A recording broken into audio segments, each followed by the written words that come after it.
Demək, bugünkü dərsimiz 8-ci bölmə mətnlərin emalıdır. E, Sürətli şəkildə zəifləməyə çalışacağıq. Düzdür, dərs kitabda çoxdur, amma bunların hamısını öyrənmək önəmli deyil. Hara ki vacibdir, hardan ki suallar gəlir, həmin sualların mən özüm burada, yəni həmin müəssisələri özüm qeyd edəcəm və siz də həmin qeyd dəftərinizdə bunları qeyd edin ki, imtahan qabağı çox rahat şəkildə təkrar edəsiniz. Demək, kompüterdə mətnlərin hazırlanması, mətnlərin belə deyək də, mətnlərlə işi çox xüsusi proqramlar istifadə olunur. Bunlara biz deyə bilərik mətn redaktorları. Çoxlu sayda mətn redaktorları mövcuddur ki, onlardan da biri Microsoft Word proqramıdır. Yəni biz bu gün Microsoft Word-dən danışacağıq. Daha sonra biz mətn redaktorunda başqa bir geniş imkanları olan hissəsi var. Həmin hissə isə prosessordur. Bu proqramda hazırlanan mətnləri müxtəlif şəkillər, cədvəllər, diaqramlar əlavə etmək olur. Deməli, buradan əsas fərq nədir? Mətn redaktoru ilə mətn prosessoru arasında. Mətn redaktorunda biz sadəcə qeydlərimizi edirik, orada yazılarımızı yazırıq və yaxud həmin yazıları redaktə edə bilirik, yəni silirik, dəyişirik, abzasla keçirdirik və s. və s. Amma biz belə deyək də daha geniş şəkildə cədvəllərlə, şəkillərlə, diaqramlarla istifadə ediriksə, yəni bu artıq olur mətn prosessoru. Yəni prosessor mətn redaktorundan daha genişdir. Yəni redaktorda sadəcə biz yazırıq, pozuruq, düzəliş edirik, amma daha geniş yenə deyirəm, əməliyyatları yerinə yetirmək üçün biz mətn prosessorlarından istifadə edəcəyik. Word proqramını biz necə aktivləşdirə bilərik? E, Word proqramını baş menüdən tapıb icra edə bilərik. Tapşırıqlar zolağında əgər tez başlatma zolağında varsa Word simgəsi oradan çağıra bilərik. İş masasında Word proqramının əvvəldən yaradılmış qısa yolu varsa, həmin qısa yol üzərində edə bilərik. Və yaxud hər hansı mətnə aid bir dənə Word faylının üzərində iki dəfə çıqıldatmaqla da biz onu çalışdıra bilərik.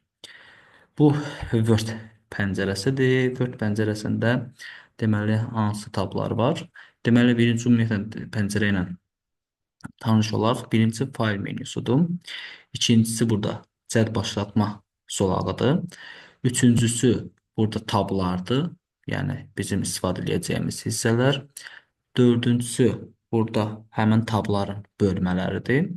Beşincisində bizim dokumentimizin, yəni sənədimizin adı yazılır. Altıncısı hər hansısa bir məlumat verir. Yeddincisi bizdə xəttkeşin hissələrini bildirir. 8 yaxınlaşdırma, uzanlaşdırmanı bildirir. Yəni burada xəttkeş deyəndə, yəni kənar xəttləri belə deyək, məsafələri bununla tənzimləyirik. 9-cu iş sahəsidir.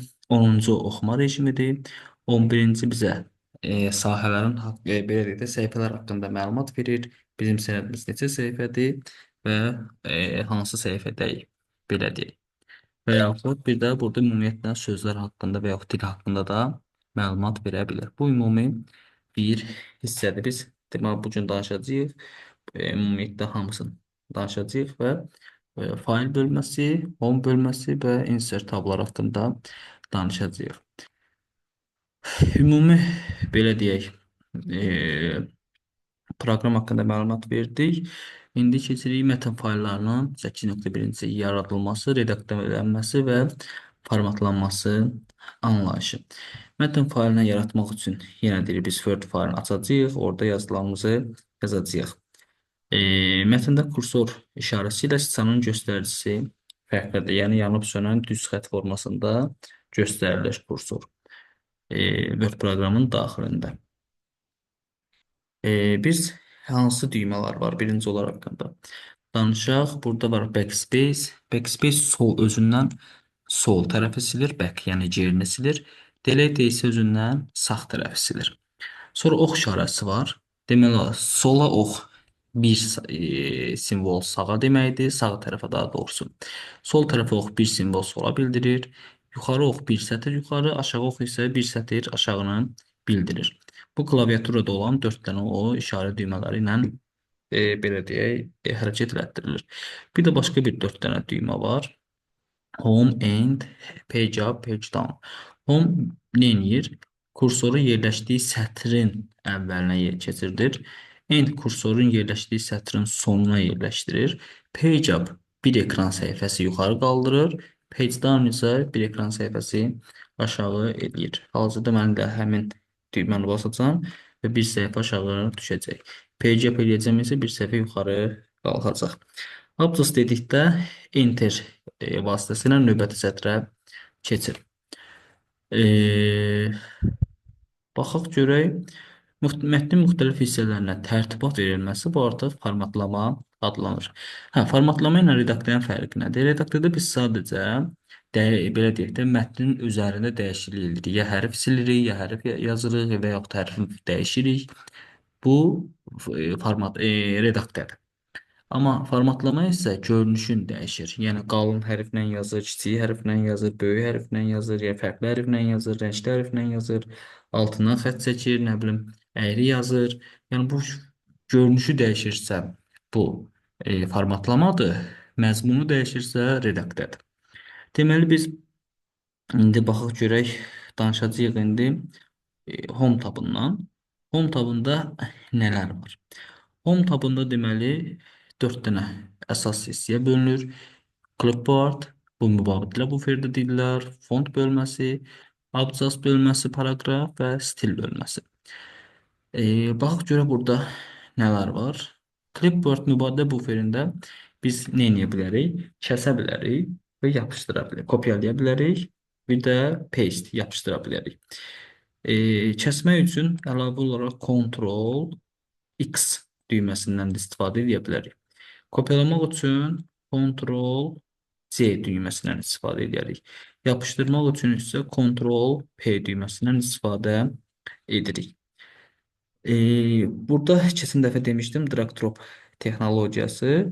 Drag drop texnologiyası nə idi? Hər hansı bir belə deyək, mətnin yerini dəyişdirməsi üçündür. Məsələn, biz bunu cut əmri ilə yerinə yetirə bilərik. Yəni, seçib mətnin formasını, yəni mətni seçib başqa yerə sürükləyirəmsə, bu drag drop texnologiyasıdır. Bu nə edir? Mətnin yerini dəyişir və yaxud mən qısacası bunu cut paste eləsəm, eyni şeyi yenə görmüş olacaq. Kopyalamaqla kəsməyin fərqi nədir? Kopyalayanda biz hər hansısa bir mətni kopyalayırıqsa, həmin kopyalanmış hissə özü qalır və nüsxəsi başqa yerə yapışdırılır. Amma yox, biz belə deyək, cut ediriksə, yəni kəsiriksə, biz kəsdikdən sonra həmin hissə faylın özündə qalmır. Və biz onu başqa yerə artıq yer dəyişmə kimi yerinə yetiririk. Baxaq görək başqa nə qaldı burada. Burada mən dediklərimi yazıb Ctrl X, Ctrl C və Ctrl V hissəsini. Baxaq görək. Rejimi bağlayaq, yazı rejimini. Aha. Sonra şriftlər. Şriftlər haqqında baxaq. Şrift font tabıdır. Font tabında deməli nələr var? Font tabında biz niyə ekran doldu? Hə. Font tabından biz ekran dəyişmək istəyirəm. Sadəcə alınmır indi. Qalsın. Düzəldərəm indi. Hə, font tabında isə, yəni şrift tabıdır. Həmin biz şrift tabında biz yazdığımız hərflərin formasını təyin edə bilirik. Deməli, şrift tabında əsas anlayış bir punktdur. Bir punkt 0,35 millimetr qəbul edilmişdir. Burada şəkillərlə verib, şəkil 1, şəkil 2, şəkil 3. Məsələn, burada şəkil 1-də burada verib. Mən indi burada şəkil 1 üzərində demək olar ki, hamısını izah edəcəm. Deməli, B nə edir? B bold sözündəndir, qalın yazır. Və B-nin də açılışı Ctrl B düyməsi ilə Ctrl yazaq. B düyməsi ilə biz boldu aktivləşdirə bilərik. Qalın yaza bilər. İ hərfi nə edir? Ctrl i. Bunun da qısa yolu budur. Deməli, Ctrl i italik şəkildə, yəni əyri şəkildə yazacaq. U underline deməkdir, altından xətt çəkir. Ona görə də Ctrl U-nu seçərsək, seçilmiş mətnin altından xətt çəkəcək. ABC üzərindən xətt biz buna seçərsək, yazdığımız hər hansı bir mətnin düz ortasından xətt çəkmiş olacaq. X indeksində və X qüvvətində 2, 3 işarəsi nəyi bildirir? Hə, biz məsələn bu ən çox kimya məsələlərində, məsələn H2O-nun yazılması üçün H indeksinin indeks məsələlərində biz bundan istifadə edirik. Və yaxud riyaziyyatda kvadratik təmliyyat bir də nümunə yazılırsa, bizə kvadratik üçün qüvvət lazımdır. O zaman bu birisi bu ifadəni seçirik. Sonra burada var New Times Roman. Bu artıq yazının formasıdır. Yəni bizə verilmiş hər hansı bir yazını buradan əlifbaları seçərək biz həmin formalarda yazırıq. Bu punktu bildirir. 13 punkt. Yəni biz bu hərfin qalınlığın və yaxud belə deyə ölçüsünü buradan tənzimləyə bilirik. Buradakı işarələr A üstündə xətt yuxarıda və aşağıda. Yuxarı ox seçilmiş şriftləri böyüdür, yəni böyük hərflərlə yazır, böyük formada. Bu isə kiçik hərflə yazır, yəni kiçildə gedir. Sonra burada var başqa formalar. Məsələn, bu markerli formada yazır, yəni yazdığımız hissəni sarı rəngdə marker eləyir və sarı rəngi dəyişmək də olar. Bu isə seçdiyimiz mətnin şriftinin rəngini təyin edir. Məsələn, qırmızı seçsək, qırmızı rəngdə yazılmış olacaq. Buradakı bu A isə yazı formasını tənzimləyir. Deməli, biz seçdiyimiz mətni qarışıq şəkildə yazmışıqsa böyük kiçik hərflərlə, biz buradan tənzimləyə bilərik ki, cümlə formasında. Yəni, birinci hərf böyük, digərləri kiçik formada yazsın və yaxud hamısı böyük yazsın və yaxud hamısı kiçik yazsın. Bu formada belə. Bu olur belə. Bu isə yazının hərflərin formasını təyin edir kölgəli formada yazmaq üçün. Sonra keçirik paraqraf tabına. Paraqraf tabında deməli, yəni abzas haqqında nələr var?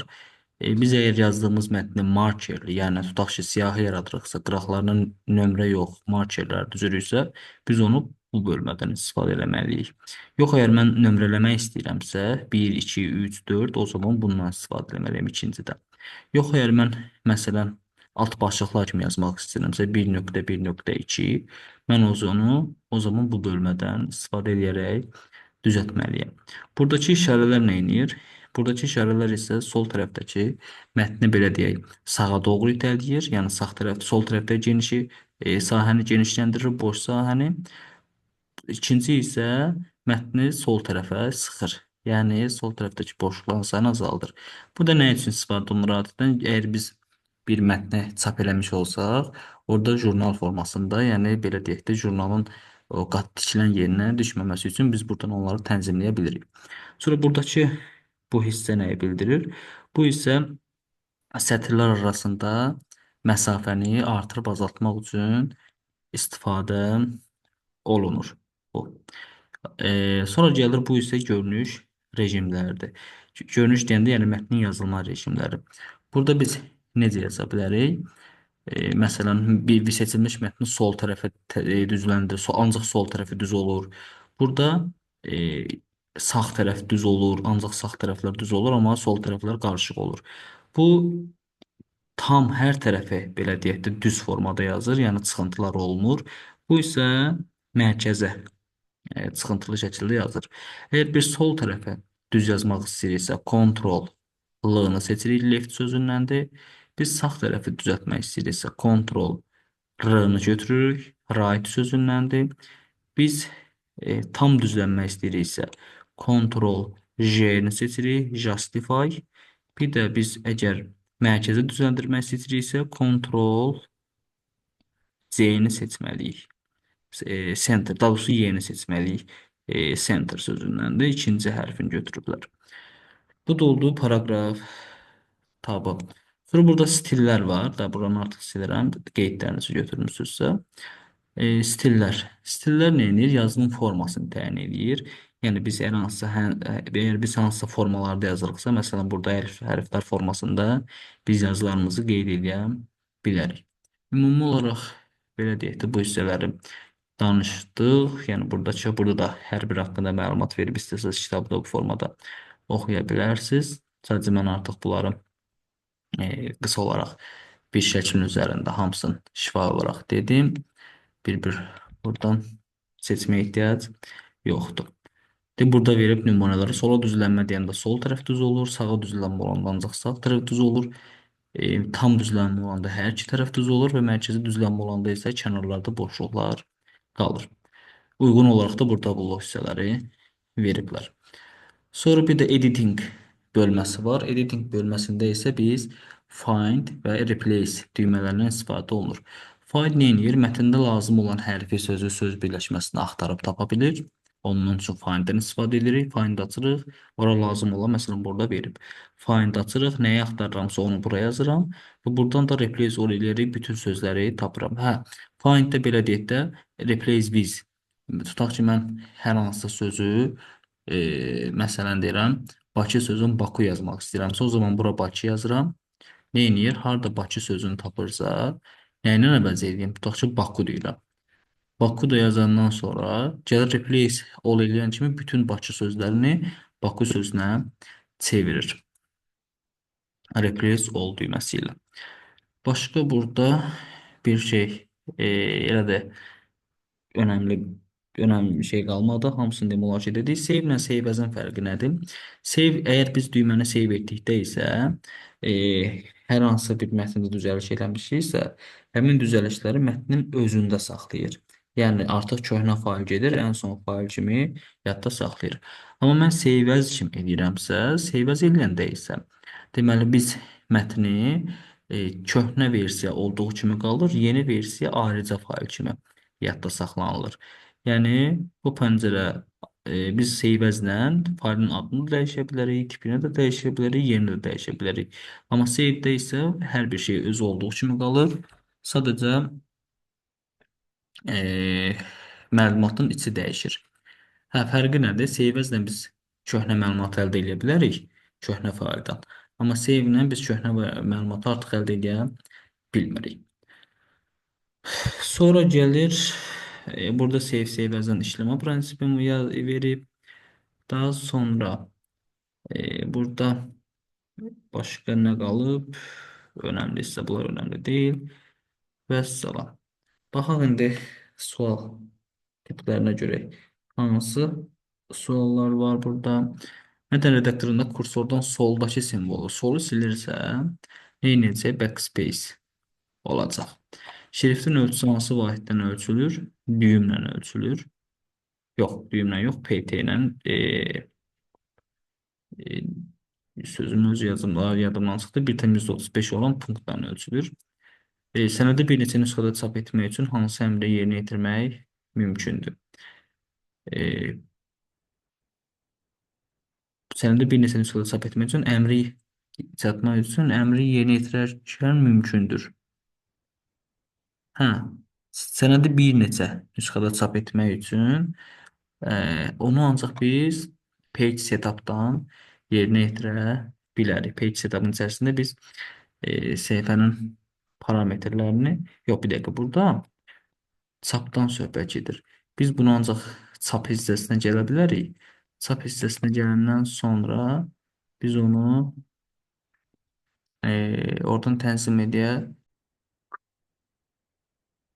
Dördüncü sola baxsaq, abzasın həm sol tərəfə, həm də sağ tərəfə çıxıntılı olubsa, onda hansı düzləndirmə aparılıb? Həm sol tərəfə, həm sağ tərəfə çıxıntılıdırsa, deməli bu mərkəzə görə düzləndirmədir.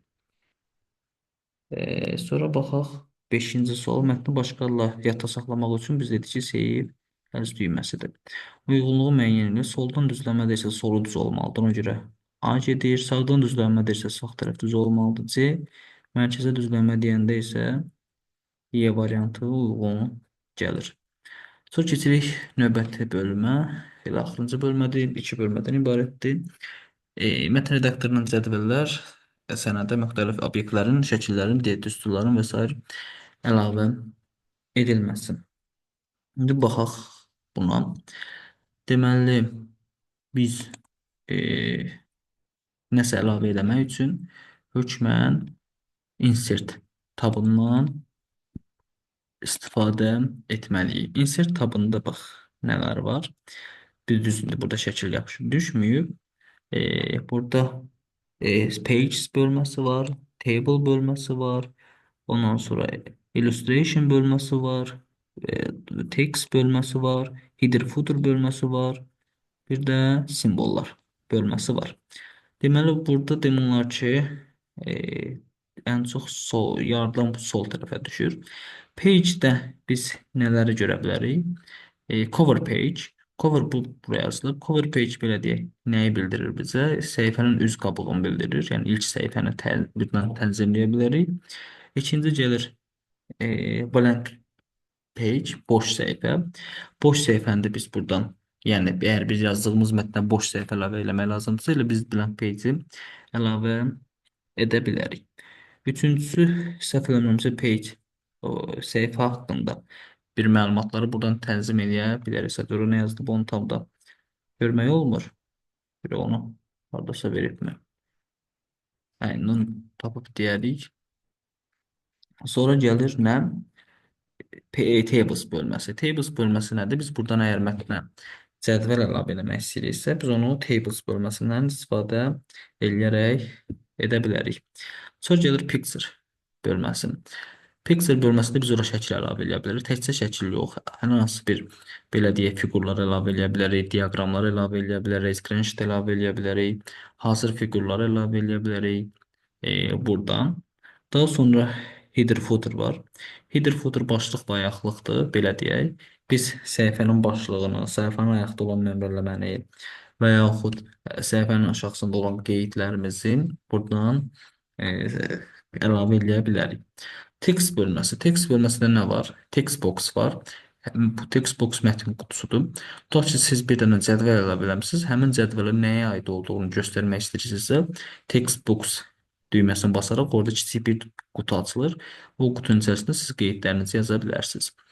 Sonra burada var word art. Word art nədir? Formalı şəkillər belə deyək, hərfləri əlavə eləyir, kölgəli şəkillər əlavə eləyə bilir.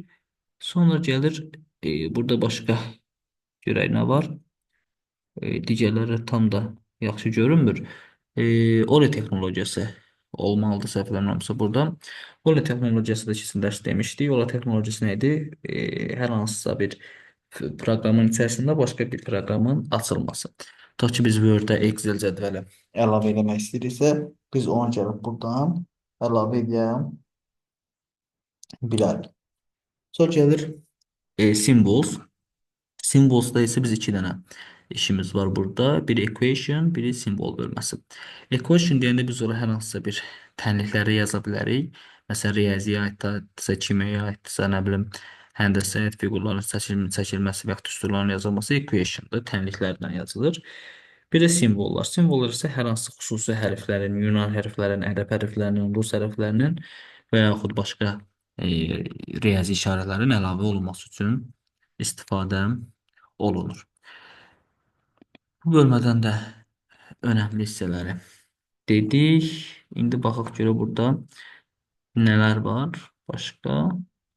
Məsələn, bu dediyim hissələr buradadır. Hər hansı bir xüsusi simvolların əlavə olunması. Qiymətləndirməyə baxaq. Görək sənədə cədvəl əlavə eləmək üçün hansı lent tabından istifadə olunur? Təbii ki, insert lent tabından istifadə edirik. İkinci, seçilmiş obyekti ilə şəkil obyektlə işləmək üçün hansı alətlər zolağından istifadə olunur? Baxaq görə nə verir? Format, insert, design, page layout. Düzdür, bu hissələr demək düşmür demək olar ki, amma burada biz deyə bilərik ki, biz şəkli nə edə bilərik? Bir dəqiqə, ikinci sualdadır. Hə, şəklə biz format verə bilərik. Yəni şəklin formasını biz təyin edə bilərik. Ona görə A variantı uyğun gəlir. Üçüncü, seçilmiş cədvəl yeni sütunu artırmaq üçün lentin hansı tabından istifadə olunur? Artıq biz cədvəli seçmişik və seçdiyimiz cədvələ əlavə ediriksə, o zaman layout tabı olacaq. Bunun səhvlənirsə buralarda onu burada veriblər. Yəni bu hissələrdir. Buralardan düzəlişlər olur, amma elə də önəmli hissələr deyil. Keçirik dördüncü suala. Cədvəllərin yerləşdirilməsi zamanı 10 vurulsun 8 ifadəsində 10 ədədi nəyin əcz etdirir. Burada deməli sütunların sayı birinci həmişə sütunların sayı olur. Son ikinci isə sətirlərin sayı olur. Ona görə 8 burada sətrin sayıdır, 10 isə sütunun sayıdır. Beşinci suala keçid alsaq, cədvəlin yanaşı xanalarının birləşdirilməsi necə həyata keçirilə bilər?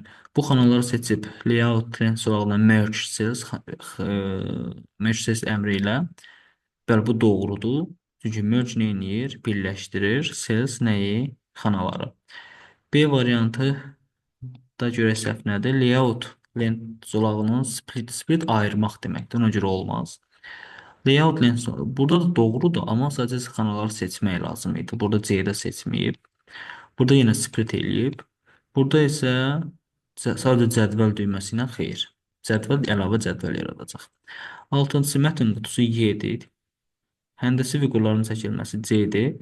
Fayldan təsvirlərin əlavə edilməsi isə A variantı uyğun gələ bilər. Sonra baxaq görək nə gəlir. Belə növbəti artıq elektron cədvəllər növbət dərsimizə olacaq. Amma mən çalışacağım sizə Word-ün özün açıb oradan nələrsə göstərmək, onların üzərində çalışmaq. Görək buradan biz Word-ü tapaq.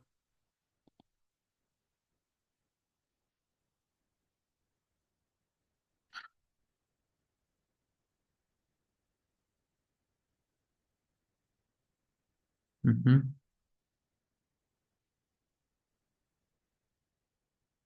Məsələn, Word tab haqqında, bir ümumiyyətlə Word-ün özü haqqında da buradan bir məlumat verək. Deməli, biz dediklərimiz bir ümumiləşdirək. Məsələn, burada düzəldim.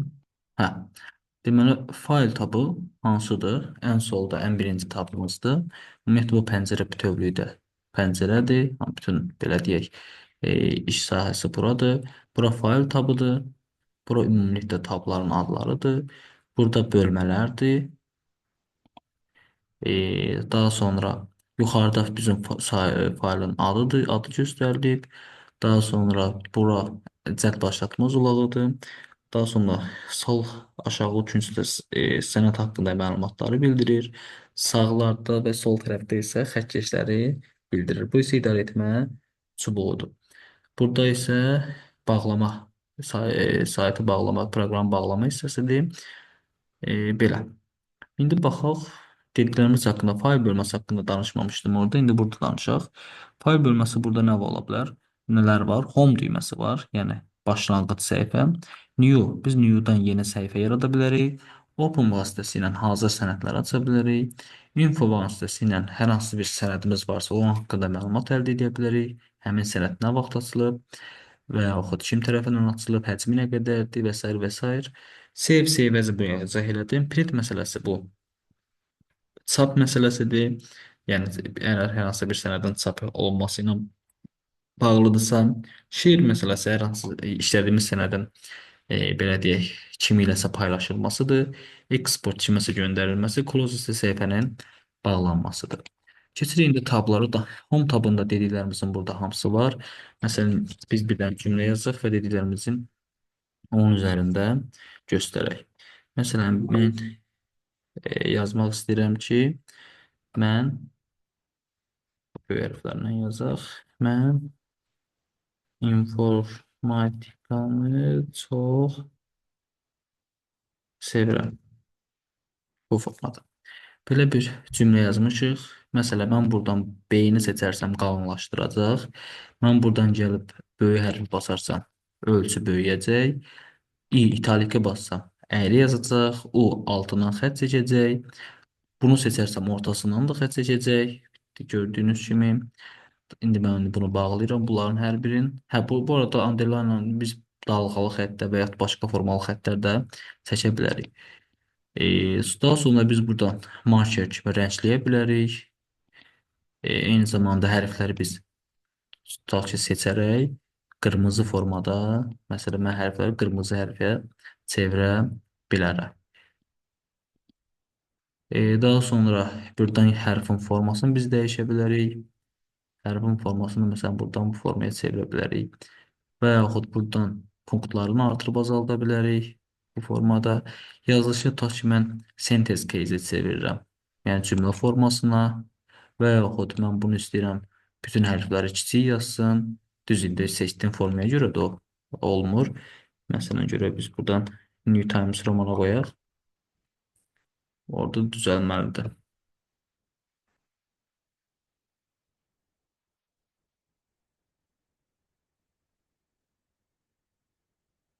Hı -hı. Məsələn, mən informatikanı çox sevirəm. Tutaq ki, mən gələm buradan cümlə formasını seçirəm və yaxud bütün hərfləri kiçildirəm və ya kiçikləri böyüdürəm, böyüyünü kiçildirəm bu formada. Daha sonra ikinci tabda nələr haqqında məlumat var? Mark eləyə bilərəm. Məsələn, bu formada indi məndə bir dənə iddia mark elədi.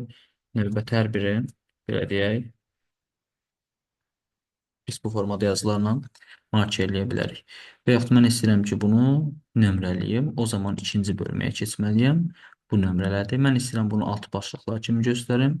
Məsələn, bu formada tutaq ki, indi mən gəlib burada nəsə yazıb keçsəm, avtomatik onu eləyir, nömrələyərək növbəti tablara aparır. Tutaq ki, mən buna keçirtmək istəyirəm. Bir dəqiqə göstərim. Məsələn, buradan mən buna keçirtmək istəyirəm. Sadəcə keçmir. Niyə keçmir bilmədim. Məsələn, buradan keçsək, sonra buranı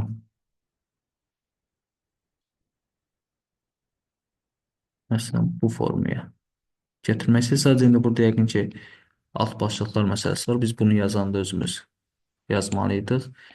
Yəni bunu buradan tənzimləyə bilirik və yaxud seçirik. Sol tərəfi boşaldırıqsa, boş saxlamalıyıqsa, biz o zaman sağa doğru sıxırıq və yaxud sol tərəfə sıxırıq. Bu isə mərkəzdə yazılmanı göstərir. Bu sol tərəfi düzləndirir, bu sağ tərəfi düzləndirir, bu isə ümumi hər tərəfi düzləndirir. Bu isə sətirlər arasındakı məsafəni artırıb azaltmaq üçündür. Daha sonra arxa fonu bu boya işarəsini boyamaq üçündür. Tutaq ki, mən arxa rəngi sarı rəngdə edirəm və yaxud səhifələr arasındakı belə deyək də yazdığım mətni e, çərçivəyə alıram. Tutaq ki, hər tərəfi belə bu sərhəd içərisində yazsın deyə.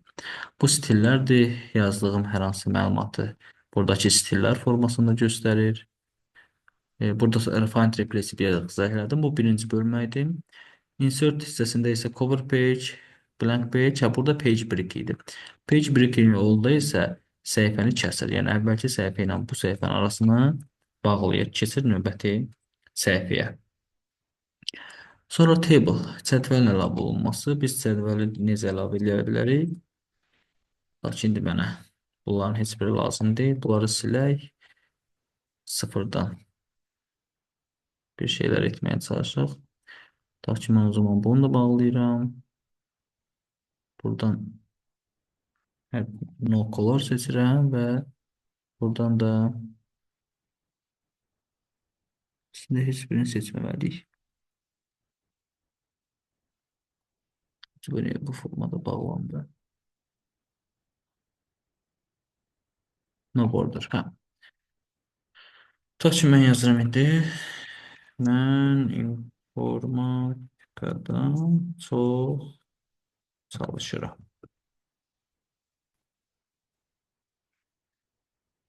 Tutaq ki, bunu yazmışıq.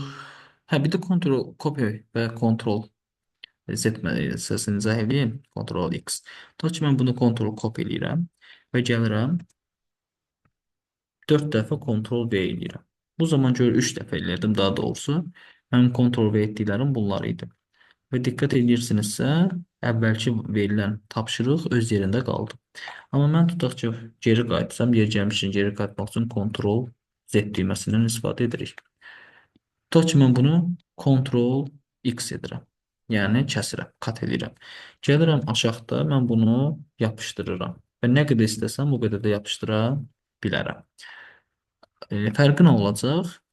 Əgər əvvəlki artıq belə deyə silinmiş olacaq, hər şey sıfırdan yazılmış olacaq. Mən burada 7 dəfə basmışıq deyə 7 dəfə də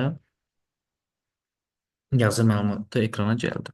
Bəzən suallar çaşdırırlar uşaqları. Deyirlər ki, tutaq ki, mən informatikadan çox çalışıram cümləsi yazılıb, 10 dəfə kopyalanıb, tutaq ki, 10 dəfə kopyalanıb, amma bir dəfə yapışıb. Yəni 10 dəfə, 100 dəfə də kopyalansa, o bir dəfə yapışır. Amma bir dəfə kopyalansa, 100 dəfə yapışsa, bu avtomatik olacaq 100 dəfə yeni mən informatikadan çox çalışıram cümləsi gələcək. Yəni bunların fərqi var.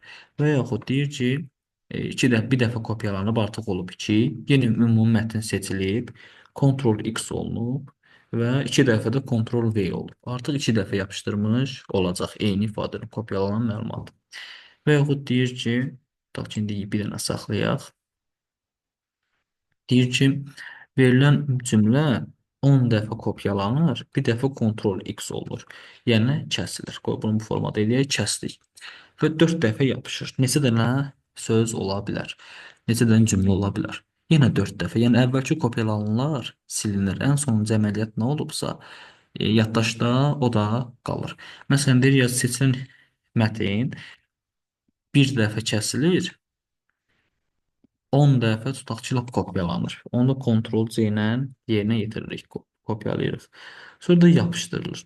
Bu zaman isə sonuncu belə deyək də biz orada kəsəndə artıq ekranda heç bir şey qalmadığına görə orada yazılan yerinə yetirilən kontrol kopya əməliyyatları boşa gedir. Çünki ekranda heç nə yoxdur ki, onu kopyalasın. Ona görə də ən sonuncu əməliyyat elə Ctrl X kimi qalır. Amma biz kopyalayıb kəssək, o zaman ən sonuncu əməliyyat kəsmə əməliyyatı olur. Sonra cədvəl yaranması. Cədvəli də əlavə eləmək üçün ya biz buradan seçirik, sətir və sütunların sayını, ya da draw table vasitəsilə, daha doğrusu insert table vasitəsilə biz buradan number of columns və number of rows-la seçirik. Məsələn, biz istəyirik ki, 20-nin 4-ə bir dənə cədvəl yaransın. O deməkdir ki, bizim 20 dənə sütunumuz, 4 dənə sətrimiz olmuş olacaq və avtomatik olaraq da table design belə deyək, tabı açılacaq. Sonra biz buradan şəkillər əlavə edə bilərik. Yəni fiqurlar əlavə edə bilərik. Hər hansısa bir tutaq ki, fiquru mən bura əlavə elədim. Avtomatik bir dənə diqqət edin, format tabı yuxarıda açıldı. Sonra biz tutaq ki, seçdiyimiz xanaları nə edə bilərik? Birləşdirə bilərik. Onu mən hardan birləşdirə bilərik? Baxdan baxaq. Insert-dən gəlirik, nə edirik? Sağ düyməni basırıq. Buradan Merge Cells. Merge Cells elədik. Bu həmin xanaları birləşdirdi. Və yaxud da ki, mən istəyirəm ki, həmin bu 3 dənə xananı seçirəm. Mən gəlirəm buradan, yenə Merge Cells eləyirəm. Bu zaman bu 3 dənə xananı birləşdirəcək. Belə. Başqa burada nələr qaldı? Elə bir şey qalmadı. Daha sonra burada header, footer, burada comment, links və media tabları da var idi. Bir də mən demişdim Ole obyekt texnologiyası. Ole obyekt texnologiyası budur. Ta ki mən buradan gəlirəm Excel faylını yaradıram. Avtomatik burada ekranda bir dənə diqqət eləsəz Excel-ə aid bir dənə pəncərə açılır. Və yaxud tutaq ki, mən istəyirəm ki, bura kənara bir dənə gəlin buradan PowerPoint presentation yaradım. Avtomatik kənarda burada bir dənə PowerPoint aid pəncərə yaranmış oldu. Bax bu obyekt texnologiyasıdır. Onu da hardan yaradırıq? Gəlirik. Buradan insertdən, daha doğrusu bu neydi onun adı? PowerPoint'in pəncərəsi idi. Word-ün pəncərəsində gəlirik. Insert-də obyekt pəncərəsini seçməklə yerinə yetiririk. Textbox-da ki, biz demişdik ki, bir də buradan yazan kimi avtomatik bir dənə qutu açılır və biz burada istədiyimiz qeydləri yaza bilirik. Bu da belə. Yəni Word haqqında danışdıqlarımız bura qədər. İnşallah növbəti dərsdə daha geniş olaraq Excel-i izah edəcəyəm. Sağ olun, gecəniz xeyir.